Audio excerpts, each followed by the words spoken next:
Party nerds, party nerds, party nerds, party nerds, party nerds, party nerds, party nerds, party nerds.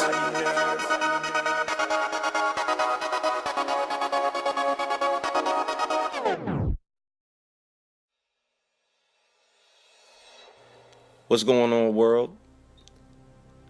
I'd like to thank everybody for joining me tonight, this morning, this afternoon, and welcome everybody to Partynerdz presents Grandmaster FAQs.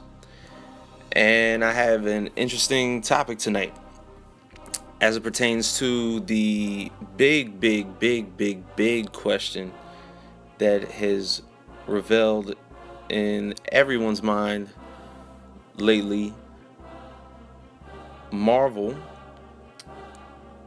therefore Disney, is now looking to acquire the film studios for 21st Century Fox. Now this is a very much big deal, okay? An extremely big deal. For those of us that have watched and been emboldened in the MCU over the years and have been fascinated by what has taken place, and only the kid in all of us has been able to understand the moments that we've had on screen with having the Avengers, or what we know as the Avengers, on screen in a movie theater, played out for us. Because before, we could entertain ourselves with watching our comic book heroes in a movie theater. All we had were the comic books. There was no way we could get the possibility of what could happen on the page to the big screen. And most of us as kids, we don't get to see or understand exactly what could happen when your favorite character goes away. We all grew up on He-Man, G.I. Joe, and Transformers, but when those cartoons and those comics ended, it was kind of like, okay, let's go on to the next best thing. But then to see them brought out to you on the big screen, it's very much a big deal. And collectively, the Marvel universe, every character, to not be in the same place hindered it a little bit. Let's put it to you this way. We, as avid comic book readers, ultimately loved what we read, loved the artwork, exactly what we saw in front of our face. But what we did not know is that the business behind the comic, Marvel Comics, Marvel went bankrupt in 1996. And with any good business, you liquidate your assets. In Marvel's case, the biggest assets for Marvel Comics were their characters, with the hopes of developing cartoons, TV shows, and possibly movies. So a lot of the characters were then shuffled around and brought out for auction, almost in a such,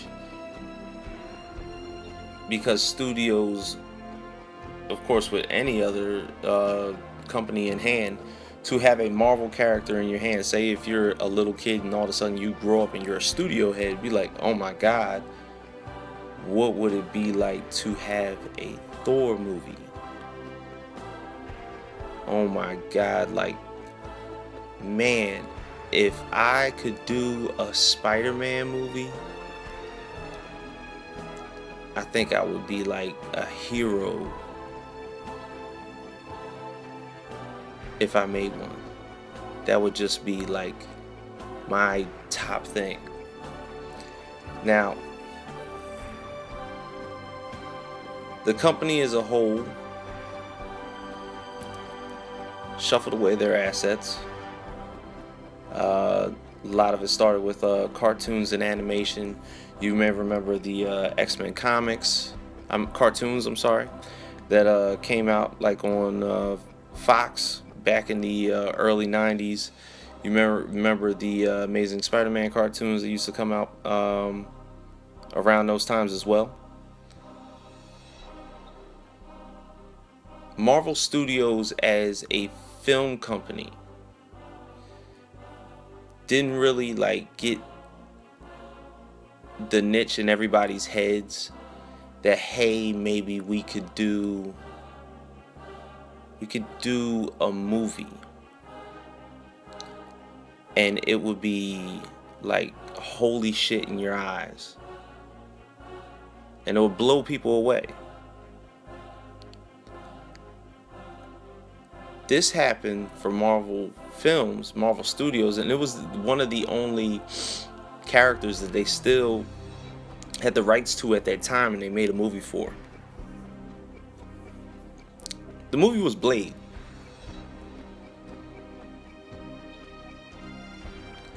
Blade came out, man, I would say 1998.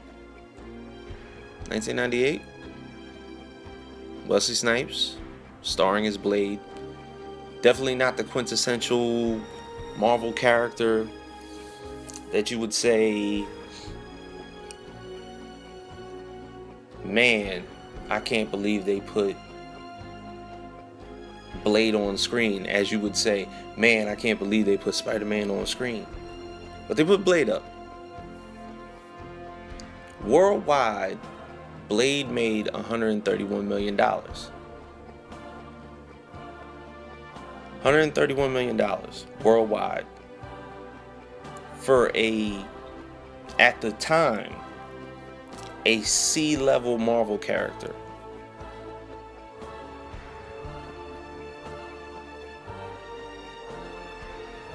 A spark went off in probably every film studio that had the rights to a Marvel character at that time. All of a sudden, the first Spider-Man came out with Tobey Maguire around close to 2000. Made millions, like $400 million plus. And there we had like our oh shit moments. You know, because DC had been doing their movies for years, and it was like we couldn't dare to do the same things. You know, they had Batman at the moment, which was like killing shit. And you can do a lot with Batman. Batman is a human being. He doesn't really have that many powers, so you don't have to use that much CGI. You just point in the air with a grappling hook and have that shit fly over a wall, and then have him climb up, maybe get some extraordinary ass stuntmen. You could probably get this movie done in no time flat. You don't really have the effects of having a team of maybe around 100 to 200 motion capture animators and graphic designers and green screen and blue screen people just all over the place. This is what kind of needed to happen. So with the success of a movie like Blade, which of course had a human element, didn't have to do much, and the movie was tremendously successful, we had people that just started open up around. Their ears were bulging as to we got to get these characters out here. We can make tons of money off doing comic book characters. Why haven't we thought of this before? Motherfuckers was going nuts to put their characters out. The first Hulk movie came out with Eric Bana around 2004, 2005. Not the craziest successful movie, but it worked. The first XMen movie came out around early 2000s.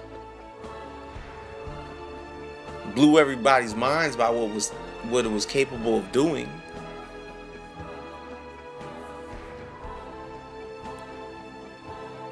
But it was fascinating to have these items on screen. So, we get these bolster movies coming out. The second Incredible Hulk movie comes out under Marvel Studios, but then under the curtail of Universal. Behind the scenes, Marvel was buying their characters back, little by little. There's a rumor, maybe a powerful rumor, that right now, at the moment, Marvel holds the rights to about close to 300 characters, with only a little bit to go. In comes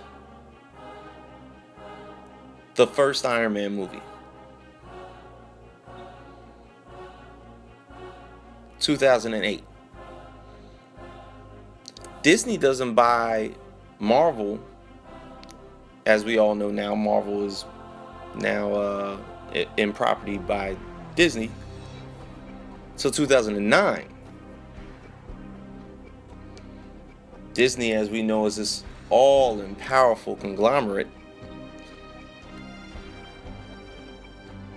starts buying up the rights to the characters back, because there was ultimately the game plan that we wanted to get. It was almost like, the Jacksons when they want to go out on a fucking reunion tour. We got to get the gang back together, and we can't do this shit without Mike. So they got Thor, they got Captain America, they got Iron Man, they got Ant-Man and Wasp, they got Hulk on the Marvel Studios side, but with his collaboration with Universal, they own the rights to first refusal to any motion pictures that are going to be made with his name on it.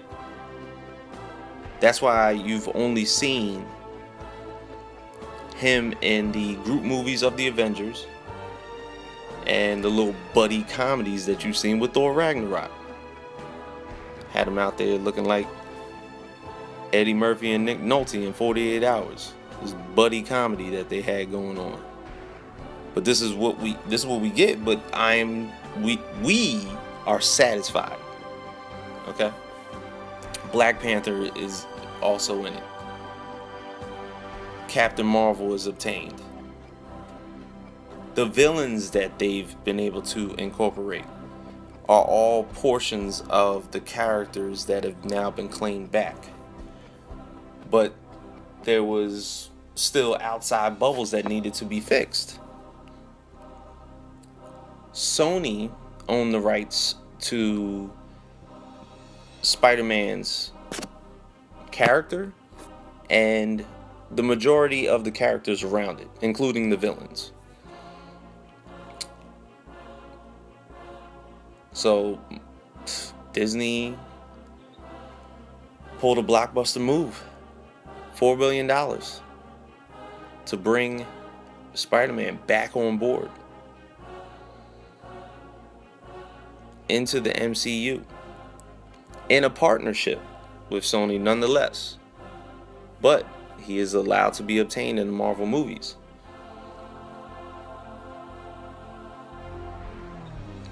So from the outside looking in, of the most popular characters that they have left: X-Men, Fantastic Four, Deadpool, Silver Surfer, Galactus. These are probably the last pieces that we need. And I see why Kevin Feige is salivating at his motherfucking jowls to get these characters in. These story arcs that could possibly happen at any level. You would have the Avengers versus X-Men that came out maybe around a few years ago, 2013, 2014. That comic book arc, the X-Men versus the Avengers, probably Marvel's last big piece story arc since Secret Wars, Secret Invasion. Excellent comic book series. I mean, most of us in the social media, internet world voice our opinions. When the Infinity War trailer came out, yes, we were fucking stoked out of our minds. 10 years in the making, this is finally coming out. But we knew what the fuck we were missing. We knew Adam Warlock wasn't gonna be there. There's a scene in the Infinity Gauntlet comic book series where Adam Warlock is talking to 3 people that he knows do not fear death and are able to go at Thanos without the fear of being killed. Those 3 people are Hulk, Wolverine, and Doctor Doom. Now, in this analogy, only one person out of those 4 people in that conversation are not going to be in Infinity War. Marvel has now made plans for Adam Warlock to be a pivotal figure in the MCU going forth, but it was hard for them to think of putting him in before because they didn't think that he was popular enough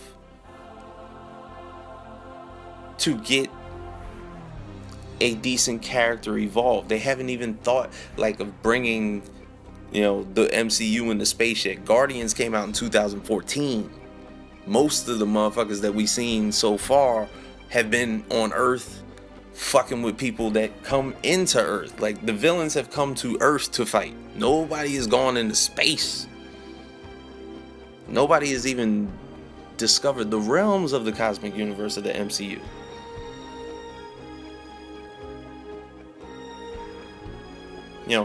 Like, how much would you love to see Wolverine and Hulk fighting on screen?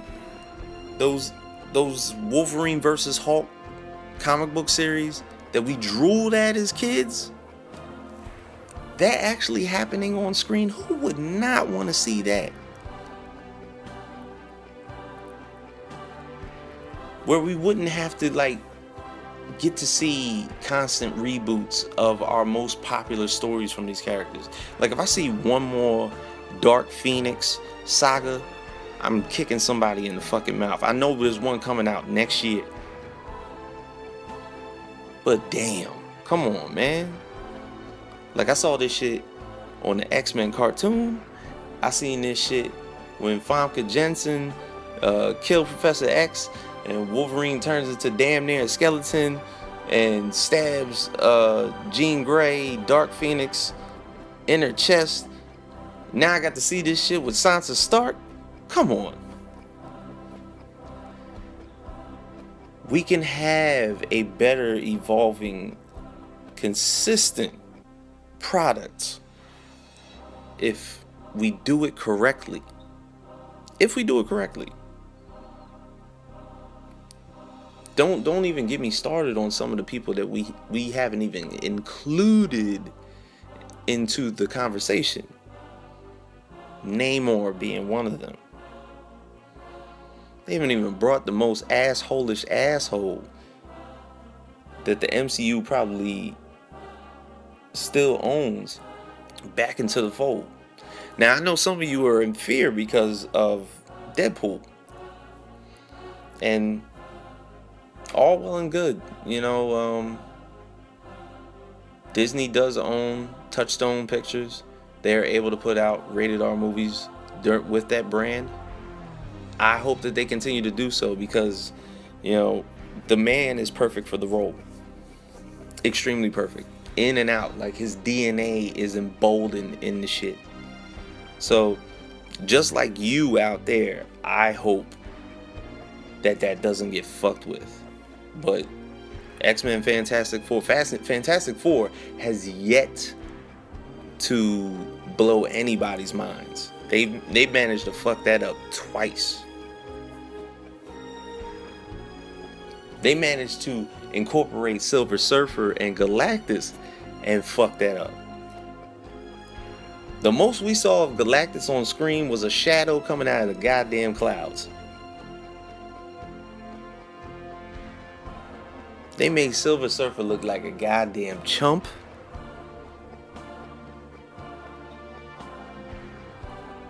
It was a disgrace. They make Doctor Doom look sad. This is probably Marvel's, aside from like Magneto, illest villain. The illest villain. Like, somebody just keeps coming at you. It's just nonstop. And he's all powerful. Like, Magneto can do what he can do with some fucking metal. But Doctor Doom fucks with everybody.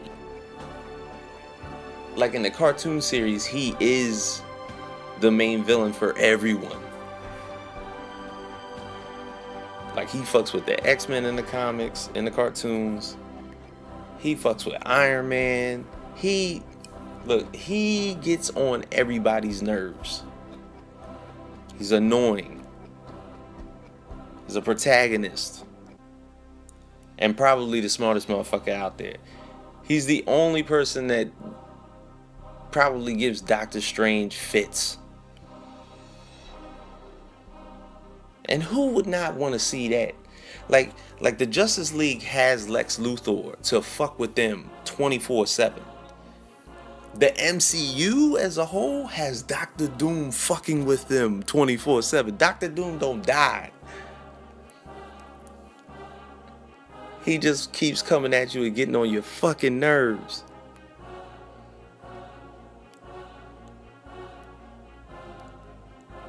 But this was the plan from jump. Like I don't know why people tend to think like this. Like don't touch the product. Don't do it. Marvel was always going to try and get all of their characters back.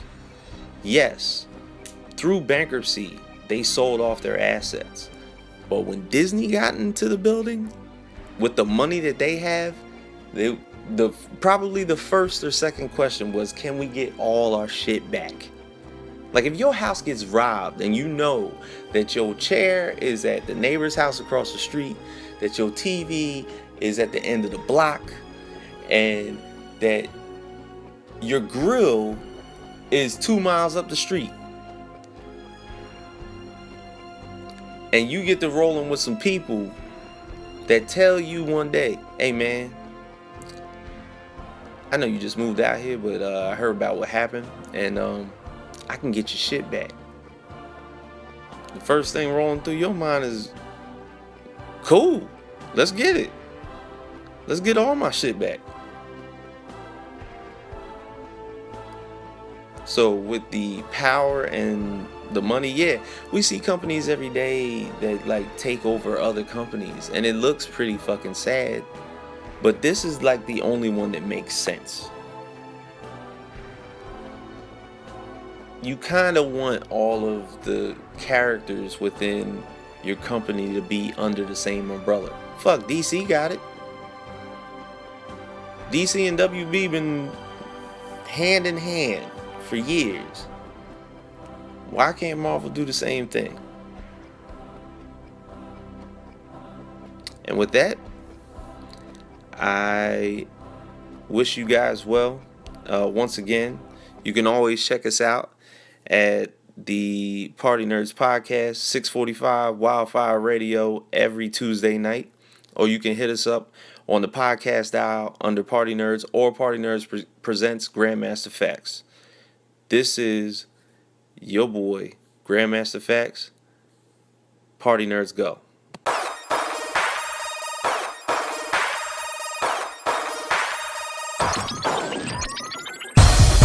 Partynerdz, Partynerdz, Partynerdz, Partynerdz, Partynerdz, Partynerdz, Partynerdz.